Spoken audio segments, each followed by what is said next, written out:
Bom, vamos lá então para a segunda parte da aula 1, né? Revisão da aula 1, em que a gente tratou especificamente da eletrônica, né? Ou seja, o nosso conteúdo de eletrônica analógica no contexto do curso de engenharia mecatrônica. Lembrando que essa disciplina, dentro do nosso curso já caracterizado como módulos, né?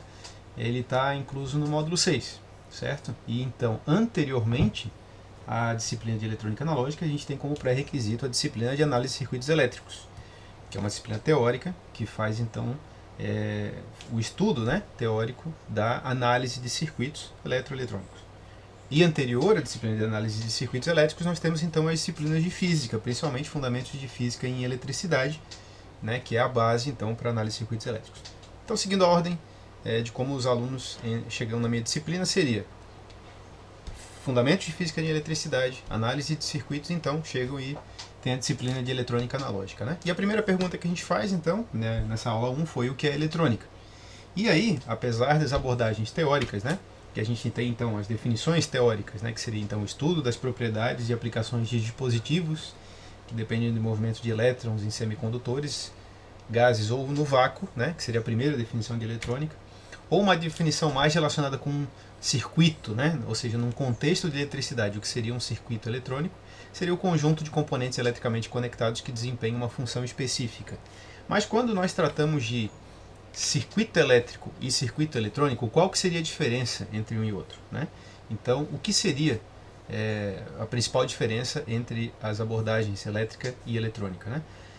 É um pouco difícil da gente especificar isso sem um maior detalhamento, mas é muito fácil quando a gente pensa em equipamentos, né?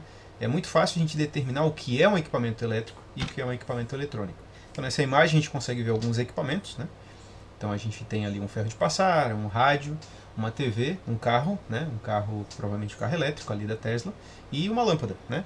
E é muito fácil se eu perguntar, o ferro de passar é um equipamento, né, elétrico ou eletrônico, né? E a gente facilmente determina que ele é um equipamento elétrico, né? Ele é um eletrodoméstico, né? Assim como seria uma máquina de lavar ou um refrigerador, né? Já a TV, apesar de ser um equipamento doméstico, também a gente conceitua como um equipamento eletrônico, né? O rádio também, né? E aí a gente revisou então essa ideia, né, de que quando tratamos de equipamentos eletrônicos, ele sempre está relacionado com a possibilidade de utilizar a eletricidade para manipulação de informação, enquanto os equipamentos elétricos utilizam a eletricidade para realização de trabalho, né? Por exemplo, o ferro de passar, qual a função dele? Principal função do ferro de passar, aquecer a sua base, né? E com isso ele poder passar uma roupa, né? Então ele aquece a superfície de uma roupa e por isso ele utiliza a eletricidade, né, como forma de ter a potência por efeito Joule necessário para aquecer então a roupa. Então o ferro de passar roupa ele utiliza, né, a propriedade da potência elétrica, né, que é o produto da corrente elétrica pela diferença de potencial ou tensão elétrica e gera um trabalho. O carro elétrico é a mesma coisa, então ele vai se aproveitar da energia acumulada nas baterias, né, para transformar, utilizar essa eletricidade, a corrente elétrica, né, para geração de campo magnético dentro de um motor. Esse motor vai girar e fazer com que o carro se movimente. Então ele realiza o trabalho, né, a máquina rotativa do motor faz com que o carro se movimente através da eletricidade. É um trabalho. A máquina de lavar, por exemplo, as mais simples, né, elas também utilizam a ideia de que tu tem um motor elétrico, né, que vai se aproveitar da eletricidade para gerar um trabalho mecânico, né. Lâmpada, por efeito Joule, vai ter o efeito de incandescência, vai iluminar, vai realizar o trabalho ali pelo produto também tensão e corrente. Quando a gente pensa, né, extrapola, então, voltando à primeira pergunta, qual a diferença entre o circuito elétrico e o circuito eletrônico, a gente já se apropriando, né, dessa característica de que um circuito elétrico ele realiza trabalho, um circuito eletrônico manipula a informação, a gente tem um reflexo disso nos circuitos, né? Então a gente vê um circuito elétrico, por exemplo, o painel de uma máquina, né, ou uma subestação, né, como a gente vê na primeira imagem aqui, né, são equipamentos que utilizam eletricidade com valores elevados de tensão e corrente, porque a gente quer potência. Então a gente tem a distância entre os condutores relativamente alta, né, porque se os condutores ficarem muito próximos a gente gera arcos elétricos, né? Então por isso que num poste de eletricidade, por exemplo, um poste urbano, a gente vê que os condutores, né, as fases do poste, elas têm uma distância menor do que uma linha de transmissão, né, de alta tensão, aquelas linhas de transmissão que transportam a eletricidade das usinas geralmente para as subestações. A distância nas torres de transmissão são maiores. Por quê? Porque a tensão é muito maior. Então a distância ali é relacionado com a necessidade de isolamento elétrico, né? O ar ele tem um isolamento específico, se a gente aproximar muito vai gerar um arco. E um circuito, claro, os condutores são de dimensionamento suficientemente grande para toda a corrente que precisa passar, né? A gente tem uma alta tensão e uma alta corrente, então os condutores precisam ser de seção transversal grande, né? Enquanto num circuito eletrônico não. Qual que é a ideia de um circuito eletrônico? Como a gente tem na primeira imagem aqui, uma placa de circuito impresso, né? É eu manipular a informação entre os diferentes componentes da placa, né? Entre os diferentes componentes do circuito. Eu simplesmente quero fazer, por exemplo, com que a memória envie seu dado, né, sua informação armazenada para o processador, né? Eu quero que um amplificador operacional ou um transistor envie o seu pequeno sinal para o transdutor. Então eu quero trabalhar com tensões e correntes muito baixas, porque eu simplesmente quero trabalhar com os valores mínimos necessários para eu enviar a informação ou receber a informação. Nesse caso, as distâncias, né, a gente observa que as trilhas de uma placa de circuito impresso têm distâncias milimétricas ou frações de milímetro, né, e os próprios condutores são trilhas de cobre muito pequenas, em que a área é muito pequena. Porque tensão e corrente aqui são muito menores do que no circuito elétrico. A potência aqui ela é desprezível, ela não é considerada, já que num circuito eletrônico o que eu quero é manipular a informação. Isso em linhas gerais, né? Lembrando que a gente está falando que na nossa disciplina a gente trata de eletrônica analógica, módulo 6. No módulo 7, o aluno então vai encontrar, no módulo 7 da engenharia mecatrônica, né, a disciplina de análise de circuitos elétricos, em que ele vai trabalhar com eletrônica de potência ou eletrônica industrial, que é essa manipulação de informação de potência. Certo? Mas quando a gente fala de circuitos eletrônicos simples, a gente tem tensões e correntes desprezíveis, já que a gente só quer o mínimo para manipular a informação. E por isso, não só as trilhas, os condutores têm que ser de distâncias e dimensões menores, como também os componentes eletrônicos são muito menores, né? Então aqui a gente tem alguns componentes para a gente exemplificar. Então os resistores, né? Aqui só mostrando um resistor eletrônico, né, que seria um resistor de 1/4 de watt. Então, como a gente vê lá em análise de circuitos, esses anéis coloridos dizem o valor, né, a magnitude do componente. E ele tem aqui um corpo, né, reduzido, que faz com que, por efeito Joule, já que ele é um resistor, ele vai ter um produto de tensão corrente sobre ele, uma queda de tensão, né, e uma corrente sobre ele, ele pode dissipar no máximo, por efeito Joule, 1/4 de watt, 250 miliwatts. Né? Isso daqui não poderia ser utilizado, por exemplo, no circuito de um motor ou no circuito de potência. O efeito Joule seria muito maior e queimaria o componente. E o capacitor é a mesma coisa, ele tem dimensões reduzidas, porque as tensões aqui são baixas. Por exemplo, esse eletrolítico, apesar de ser um componente relativamente grande, ele tem uma tensão de trabalho de 25 volts, né? Então é uma tensão baixa, né? Diferente dos bancos de capacitores que a gente teria para correção de fator de potência, etc. Além dos semicondutores, né, que a gente vê muito nessa disciplina. Então aqui, por exemplo, um exemplo de transistor, né, que a gente tem 2 exemplos de transistor, são componentes ativos, né, e voltando, e também são componentes discretos, né, que seriam esses aqui. E na disciplina a gente vai ver os transistores, os diodos, os semicondutores não comandados, né, e os circuitos integrados, que daí são os nossos CIs. Né. A diferença de um circuito integrado, né, para um circuito discreto é que dentro de um circuito integrado eu já tenho não só componentes como conexões elétricas. Né. Eu tenho um circuito pronto para uma determinada aplicação. Ele tem mais pinos, né, porque ele vai ser incorporado numa placa de circuito impresso mais complexa. E esses pinos é que fazem a comunicação do circuito, no subcircuito integrado, com o circuito principal. Né? A diferença do circuito integrado, uma das principais, é que não é possível realizar uma manutenção. O circuito integrado ele é genérico, ele tem uma função específica dada do seu código. Queimou, a gente troca, né? Joga fora e compra um circuito integrado novo. Já um circuito discreto, né, que é um exemplo de circuito discreto, com vários componentes soldados por uma placa de circuito impresso. Ele é muito maior, né? Ele exige provavelmente ele custa um pouco mais, né? Porque ele tem as soldas, o processo de manufatura, etc.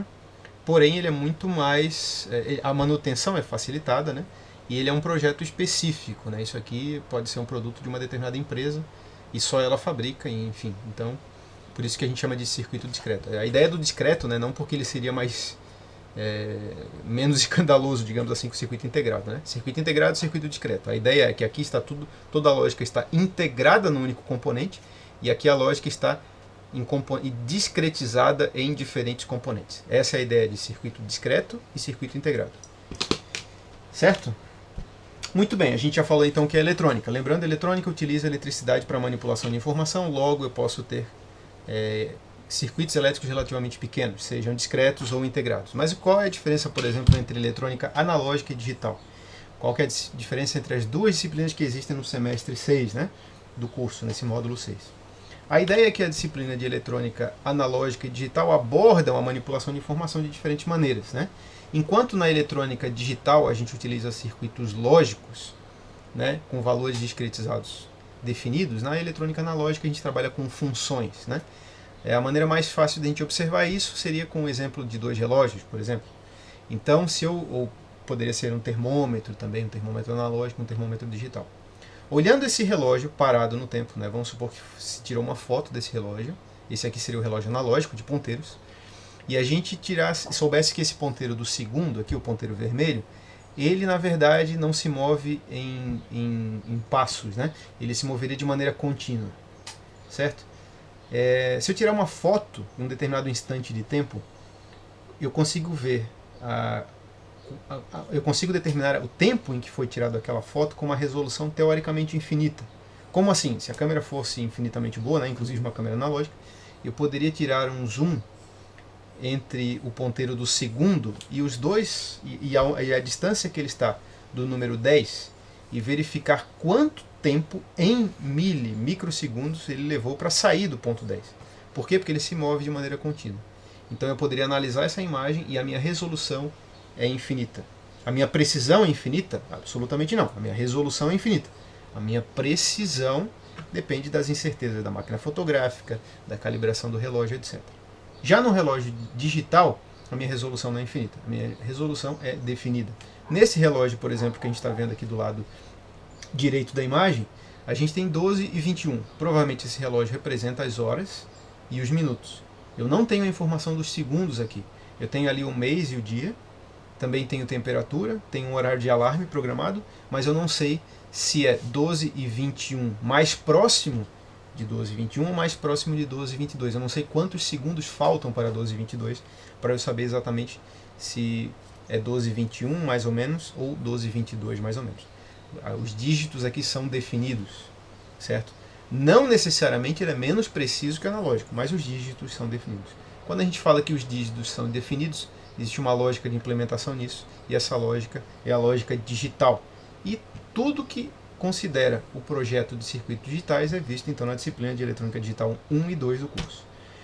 A diferença então entre sinais é que o sinal analógico ele tem uma função, ele é variante no tempo. Por exemplo, uma senoide é um sinal que, se eu for analisar, eu tenho uma função matemática que define a função seno, e eu conseguiria obter valores infinitos ali dentro daquela função. Já um sinal digital não, ele é discretizado em intervalos de tempo definidos, como no caso do segundo ali, né, do relógio, né, em que ele atualiza em tempos definidos, quanto o nível, o quanto que ele sobe ou baixa também é definido. No caso do relógio, ele sobe um dígito de segundo por vez. Veja que no exemplo do relógio, ele não faz, deixa eu voltar aqui, ele não faz 21,5 minutos. Não, é 21 ou 22. A resolução dele em tempo é 1 minuto. E o tempo que ele leva para atualizar é também 1 minuto. Então isso dá a função quadradinha, assim, né? Que é a ideia do circuito digital. Ou seja, resumindo, circuitos digitais remetem a dígito, quantidades inteiras, enquanto circuitos analógicos trabalham com sinais em modo contínuo e manipulam essa informação contínua através de funções. São duas abordagens. Hoje a gente tem grande parte das soluções de circuitos, ou seja, a manipulação de informação de maneira digital, porém, o mundo real, o mundo físico é analógico. E implicações disso são: todo circuito digital possui componentes e circuitos analógicos periféricos. Não existe um circuito 100% digital. A implementação de um circuito digital, de uma lógica digital, passa por componentes e abordagens de eletrônica analógica. Tá? Mostrando a evolução, então, a migração da eletrônica analógica para a eletrônica digital, a gente tem, por exemplo, os primeiros computadores. Esse aqui é um computador valvulado, né?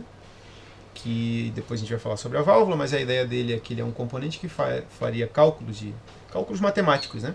A ideia aqui, na imagem talvez não dê para ver muito bem, mas a gente tem aqui bornes, né? Aquele borne fêmea, para a gente conectar um pino banana, e a gente pode conectar aqui programar, né, esse computador através de conexões com cabos, né? Como se fosse aqueles filmes antigos ou desenhos animados em que a gente fazia ligações através de cabos. Aqui a gente programaria esse computador dessa maneira. Aqui embaixo a gente tem diferentes potenciômetros, né? Botões circulares para a gente ajustar os valores, os parâmetros de entrada do meu programa.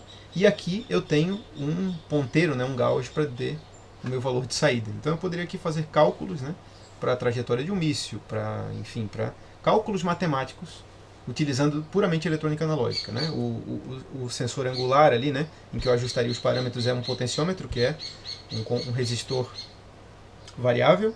O gauge aqui nada mais é do que um galvanômetro, então a gente tem uma bobina, né, e uma mola, né, que faz com que eu tenha esse ponteiro. Né? E o circuito que calcula isso são circuitos que geram operações matemáticas através de amplificadores, que são os conhecidos amplificadores operacionais, que deve ter sido visto de maneira teórica no semestre passado na disciplina de análise de circuitos elétricos. Amplificador operacional tem esse nome porque ele realiza operações matemáticas. Hoje a gente utiliza os amplificadores operacionais para outras coisas, condicionamento de sinal de circuitos, para fazer filtros ativos, etc. Mas originalmente a função deles era o que era? Realizar as operações soma, subtração, multiplicação, divisão, derivação e integração. Inclusive um filtro nada mais é do que por exemplo, uma derivação, uma integração, né? E a taxa de variação no tempo, eliminar a taxa de variação no tempo, integrar um sinal, é uma forma de filtragem. E a gente obtém isso através de amplificadores operacionais. Os amplificadores operacionais estão aqui em cima, nesse computador analógico. Hoje, computador é sinônimo de computador digital, né? Em que a gente tem o quê? Um teclado em que eu aperto os dígitos, né? Ou aperto ou não tem meio aperto aqui, né? A gente entra com informação integral. A gente vê a informação numa tela, né, que tem uma determinada resolução em que acende ou não o pixel de cada cor, se for colorido, ou os computadores monocromáticos acende ou não o pixel da cor branca ou verde, né, que seriam os mais antigos. E o processamento interno dentro da CPU é totalmente digital. O computador digital hoje faz tudo que um computador analógico faria de uma maneira muito mais barata, muito mais rápida e, portanto, muito mais eficiente. E por isso hoje a gente tem como sinônimo, né, de computador digital. Certo? Só deixa eu ver aqui que o vídeo parou, travou aqui, deixa eu só fazer um ajuste bem rápido. Câmera.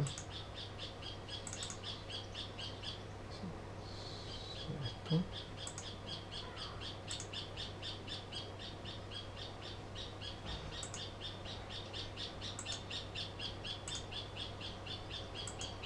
Agora sim, voltando para a apresentação, vamos lá. Tá gravando, né? Tá. Na eletrônica analógica e digital a gente ainda tem alguns exemplos, né? Além do exemplo anterior, que foi do relógio, do computador. A gente tem, por exemplo, o CD, né? O CD ele grava as informações numa superfície ótica, né, com sulcos, né, que vão refletir a informação e gerar um padrão de pulsos digital, enquanto no vinil, né, o antigo disco, o som ele era gravado e reproduzido através de ondulações geradas na superfície do vinil. Né?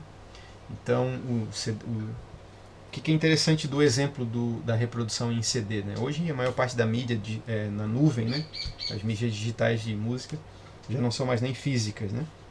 Mas, o que era interessante ali no exemplo, a relação entre um CD, né, e um vinil, um compact disc e um disco de vinil, é que tem a questão do fato do vinil ter uma resolução infinita, logo ele é analógico, enquanto o CD tinha uma resolução definida de 24 bits, se eu não me engano. No entanto, o CD tem uma qualidade maior que o vinil, porque apesar de a resolução do vinil ser infinita, o processo de fabricação e as tolerâncias envolvidas na produção de um vinil são muito maiores do que os envolvidos na produção de um CD. Existia sempre o saudosismo, né, que se dizia, mas um CD não tem a mesma qualidade de um vinil, o vinil tem qualidade maior. Não tem, na verdade as imperfeições do CD, as imperfeições de um disco de vinil, né, remetem a um saudosismo, né, aquele ruído de fundo, aquela pequena distorção que ele tem, a filtragem natural que precisa fazer dentro de um CD, que gerava uma ideia de que a música reproduzida num vinil era melhor do que um CD. Não, na verdade ela era reproduzida com imperfeições que o CD não tem, porque o CD reproduz muito mais fielmente, ele é muito mais preciso. Né? Um CD é muito mais preciso do que um vinil. Muito bem, então contextualizado, a gente explicou o que é eletrônica, explicou a diferença entre eletrônica analógica e eletrônica digital, a gente tem que falar aí como começou então a eletrônica, né? Como é que a gente teve os primeiros...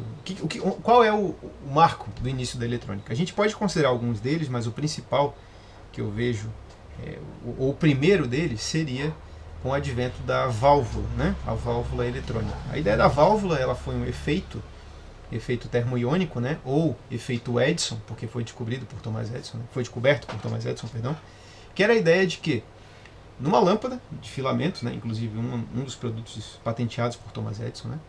Ele colocando uma placa metálica dentro de uma lâmpada, lembrando que isso aqui é uma lâmpada, né? A gente tem um filamento aqui que aquece por efeito Joule, tem um bulbo, um bulbo de vidro, que tem remoção do ar interno, né? Então existe um vácuo ali dentro.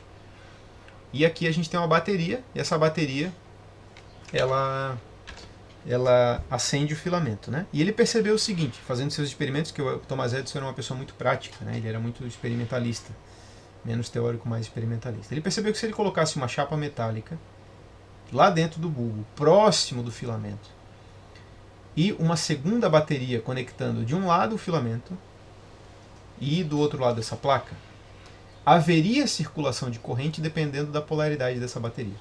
Tá? Esse aqui é um amperímetro que verificava isso. Ele percebeu que caso o filamento, nessa bateria aqui, nessa segunda bateria, não a bateria que acende o filamento, mas a segunda bateria, se ela tivesse com o negativo conectado no filamento e o positivo na placa, havia circulação de corrente, mas se ele colocasse o negativo na placa e o positivo no filamento, não haveria circulação de corrente. O que ele não sabia na época era que o efeito termoiônico garantia o seguinte: o filamento aquecido, né, libera elétrons, né? Na verdade, os elétrons se desprendem ali por efeito Joule, e isso inclusive gera incandescência, gerada pela primeira bateria. Mas os elétrons vindos, né, do circuito aqui, do amperímetro aqui, né? Os elétrons vindo por esse circuito aqui, chegando no filamento, eles se tornam elétrons livres, eles saltam do filamento e chegam até a placa e fecham o circuito. Caso eu inverta a polaridade, os elétrons saem, lembrando o terminal positivo, né, sentido real da corrente, eles chegam na placa, e a placa não está aquecida, o filamento está aquecido. Então não há circulação de corrente. O funcionamento não foi explicado nessa patente, mas o Thomas Edison patenteou, né, esse efeito termoiônico, e a aplicação disso que é o que nós chamamos de diodo. É um circuito retificador que permite a passagem de corrente num único sentido, né? Aqui a gente tem um exemplo, então, no lado da apresentação, aqui no lado esquerdo, a gente tem então uma válvula diodo. Diodo no sentido de que ela tem dois eletrodos. Um deles é o filamento e o outro é a placa. O filamento é o cátodo e a placa é o ânodo, ou anodo do inglês. Uma válvula eletrônica seria isso daqui, né? Extrapolando um pouco, para a gente não ter que falar sobre tudo nessa aula de agora, né? Revisando nessa aula de agora, o que a gente tinha nessa válvula era um circuito retificador, enquanto na válvula da direita a gente tinha um amplificador. Se eu colocasse uma grade aqui no meio, eu poderia, através de uma tensão aplicada nessa grade, resumidamente, eu controlo o quanto de corrente passa no circuito de placa. Certo? Essa é a ideia. Então essa válvula ela permitia a amplificação de sinal, enquanto essa daqui a retificação de sinal. Essas duas válvulas, permitindo com que um circuito controle o outro, foram o que proveram, né, o advento da eletrônica. Por quê? Bom, primeira coisa, né, um equipamento eletrônico, utilizando válvulas, né, ele tinha dimensões relativamente grandes, né, então aqui era a parte interna de um rádio, aqui o exemplo de uma válvula, no slide eu tenho uma válvula aqui na minha mão, né? Essa é uma válvula pequena, essa válvula não é uma válvula antiga, é uma válvula nova, a gente chama essa válvula de olho de peixe, é a válvula que gera um VU, né? É uma válvula que ainda pode se comprar hoje para fazer amplificadores valvulados, enfim. Mas as dimensões de uma válvula amplificadora antiga são as mesmas dessa daqui, né? E aí a gente tem rádios antigos, aqueles rádios valvulados, que se alguém já viu, eles eram em caixas de madeira, né? As conexões entre as válvulas eram através de fios, não tinham placa circuito impresso, e eram caixas grandes, assim, volumosas. A tensão que precisava para aquecer o filamento, lembrando que a válvula, né, tinha esse filamento aqui, que precisa ser aquecido, né? Então existia um circuito só para aquecimento das válvulas, e aí precisava de uma tensão e corrente muito alta. Tinha um transformador só para aquecer as válvulas. Quem chegou a conhecer alguma TV ou rádio valvulado, lembra que quando se ligava o equipamento, depois de algum tempo a imagem surgia ou o som surgia, porque as válvulas ainda estavam aquecendo, o circuito demorava para começar a funcionar, porque dependia do filamento aquecer para ter a circulação de elétrons. Então, os equipamentos valvulados eles tinham essas características, dimensões do produto, né, e aquecimento. Aqui um exemplo de um equipamento eletrônico, isso aqui seria o circuito de um amplificador de áudio. Do lado de cá eu teria, por exemplo, um microfone. Aqui eu tenho o símbolo de uma válvula amplificadora. Aqui uma segunda válvula para dar mais ganho, né? Então teria a amplificação do sinal do microfone e depois sai para um alto-falante. Isso aqui seria o exemplo, por exemplo, de um amplificador de áudio de um show, né? Então algum músico iria cantar no microfone e ia passar por esses dois equipamentos valvulados. O detalhe desse circuito, já que a gente ainda não falou de amplificadores na aula, seria a gente ver os níveis de tensão aplicados na válvula. A gente está falando sem o aquecimento, a gente está falando não do filamento de aquecimento, mas a tensão aplicada no circuito que gera o sinal, né, a manipulação de informação na ordem de 160 volts. Ou seja, além de grandes, além de precisarem de aquecimento, equipamentos valvulados raramente eram portáteis, eles não tinham como funcionar a bateria, né? Eu precisava de 160 volts, é uma tensão muito alta. E aí chegou então a possibilidade de miniaturizar a eletrônica através dos semicondutores. Tá? O que é um semicondutor? O semicondutor foi, a princípio, uma curiosidade. Ele foi descoberto nos laboratórios, né, da Bell Labs, né, por dois físicos, né, que inclusive receberam o prêmio Nobel, né, pela descoberta do efeito semicondutor. Isso aqui é uma réplica, né, do primeiro transistor criado, né, e a réplica do modelo desenvolvido há 50 anos, né, do primeiro transistor, que tinha o mesmo efeito de amplificação da válvula, né, porém ele não utilizava o efeito termoiônico, ele utilizava o princípio dos semicondutores, que a gente vai ver mais à frente, né, mas a ideia era, ele não era menor, nesse momento, né, os semicondutores eles eram tão grandes, né, quanto as válvulas, eles não eram mais robustos, inclusive os semicondutores eram mais sensíveis à temperatura. No entanto, os semicondutores tinham uma vantagem. Os semicondutores eles eram dispositivos eletrônicos que não dependiam do vácuo. Então, apesar de ele estar desse protótipo estar dentro dessa bolha aqui, né, o princípio, né, essa aqui é um desenho, um diagrama, né, do primeiro transistor. O princípio que gerava o efeito amplificador, ele era um dispositivo sólido, tá? Ele não dependia de vácuo, ele não dependia de componentes muito sensíveis dentro de uma ampola de vidro. E isso fez com que a eletrônica, né, com que os circuitos eletrônicos se desenvolvessem, né, para o viés dos semicondutores, né, indo de encontro aos semicondutores, pela questão da possível robustez que os semicondutores teriam em aplicações em que eu não posso ter componentes sensíveis, né? Então, os primeiros circuitos, o advento da eletrônica, né, ele veio principalmente pela necessidade de componentes de circuitos mais robustos, né? E aí, o principal financiador das pesquisas nessa área foram os governos para fins militares, né? Porque em dispositivos militares, imaginando, né, eu tenho lá um setor militar, um orçamento militar, tem que desenvolver pesquisa, tem que desenvolver, por exemplo, sei lá, um controle de um míssil balístico intercontinental. Eu tenho a possibilidade de desenvolver uma nova tecnologia que não dependa de válvulas, né? Lembrando que as válvulas são componentes frágeis, então se eu colocar isso dentro de um míssil, é muito arriscado, né, que na hora que ele está decolando, ou durante o voo, né, pela turbulência, ele pare de funcionar. Enquanto um transistor, sendo dispositivo de estado sólido, talvez não tivesse esse problema, né? Então, os governos, né, lembrando, isso foi em plena Guerra Fria, né, financiaram e muito o desenvolvimento dos primeiros circuitos e primeiros componentes eletrônicos semicondutores para a substituição das válvulas, né? Lembrando que do inglês, isso daqui seria vacuum tube, ou tubo a vácuo, né? Então as válvulas do inglês elas são conhecidas como válvulas de tubo a vácuo, enquanto os semicondutores são dispositivos de estado sólido, né? Já remetendo a essa ideia, que essa era uma válvula, uma ampolinha de vidro a vácuo e o transistor era um componente mais robusto, certo? Também a gente tem a vantagem hoje, né, de quando que eu tenho um circuito transistorizado. Esse daqui, por exemplo, é um amplificador de áudio transistorizado. Faz a mesma coisa com a mesma função, né, realiza a mesma função do que aquele circuito transistorizado lá dos primeiros slides. A diferença é o tamanho dele. Tá? Isso aqui é a placa de circuito impresso de um pré-amplificador de áudio. O tamanho do circuito inteiro é menor, né, pelo menos longitudinalmente menor do que uma única válvula. Né? E isso é possível por quê? Primeiro porque os componentes são menores, né? O transistor, por exemplo, é equivalente a uma válvula. Isso daqui é uma válvula, isso aqui é um transistor. Fazem a mesma coisa, é feito uma amplificação. Esse daqui faz a mesma coisa que esse. Tamanho muito menor, ele é muito mais robusto, ele é sólido, né? Então eu posso jogar e não quebra. Esse aqui eu não poderia fazer isso.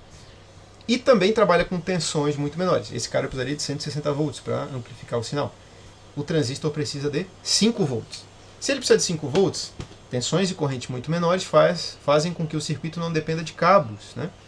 As tensões são pequenas, então eu posso trabalhar com um projeto, a integração dos componentes em uma placa de circuito impresso. Então todo produto eletrônico fica muito menor se eu utilizar semicondutores, certo?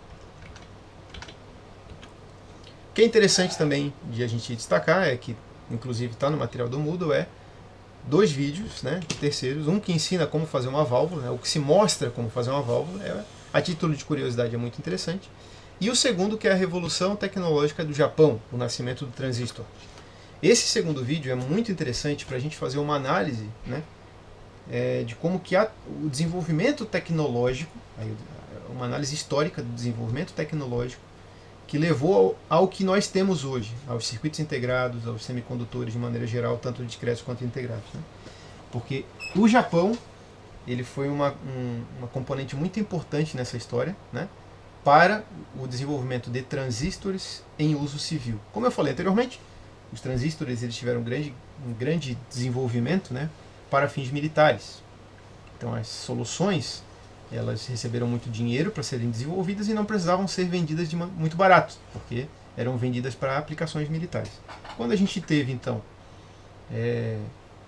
quando a gente observa nesse vídeo, né, da Revolução Tecnológica no Japão, a gente vê que o Japão, por ser um país que estava em reconstrução, né, um país em pós-guerra, e que tinha todo um contexto de universidades precisando desenvolver pesquisas, né, uma população precisando de emprego, né, uma situação de carência e um povo querendo a reconstrução daquele país, tudo isso favoreceu ao desenvolvimento de uma indústria não só de componentes como de circuitos, utilizando semicondutores para fins civis, fins comerciais de pessoas comuns. Né? Então é por isso que o Japão pulou de um país devastado pela guerra para a segunda maior economia do mundo em poucas décadas, principalmente pelo desenvolvimento tecnológico dos equipamentos e circuitos eletrônicos. Esse vídeo ele é muito interessante por isso. Ele inclusive é um documentário, né, que conta com muitas das pessoas que trabalharam nas universidades nessa época. Né? Então é um resgate histórico muito fiel. As pessoas que trabalharam no desenvolvimento de muitas das soluções estão nesse documentário. Então é altamente recomendável, né, que assistam esse documentário, certo? Por último, só para terminar aqui essa revisão, a gente falou sobre placa de circuito impresso, né? O que é uma placa de circuito impresso? Foi uma invenção de Paul Eisler, né, que era o austríaco que desenvolveu lá em 1936 a ideia de que eu poderia, numa placa de material isolante, recoberta por um material condutor, desenhar o circuito eletrônico que eu vou conectar os diferentes componentes. Qual que é a ideia da placa de circuito impresso aqui? Hoje é servir de interconexão entre os componentes eletrônicos, bem como suporte mecânico de componentes eletrônicos. Aqui eu tenho uma placa de circuito impresso com os componentes soldados. Né? Essa daqui é uma placa de tecnologia PTH, a gente vai falar isso mais à frente, ou seja, os componentes eles são fixados de um lado, soldados do outro, podem ser fabricados, essa placa pode ser fabricada, né, montada manualmente, né, através de, sem muita intervenção, sem muita automação, e essa invenção ela possibilitou fazer com que os produtos ficassem menores. Né? O inconveniente de uma placa de circuito impresso é que os condutores têm pouca seção, logo eles teriam pouca capacidade de corrente. No entanto, um circuito eletrônico, como a gente falou no início do vídeo, ele trabalha com tensões e correntes muito baixas, já que ele manipula a informação. Dessa maneira, a maior parte ou a quase totalidade dos circuitos eletrônicos, sejam analógicos, sejam digitais, são implementadas em placas de circuito impresso. Placas em que o circuito é desenhado, é impresso, né? Os condutores são desenhados em uma superfície isolante e depois soldados. Certo, gente? Então esse foi o vídeo de revisão da aula 1, a segunda parte, né? Em que a gente fez uma introdução e contextualização da eletrônica analógica no curso de Engenharia Mecatrônica.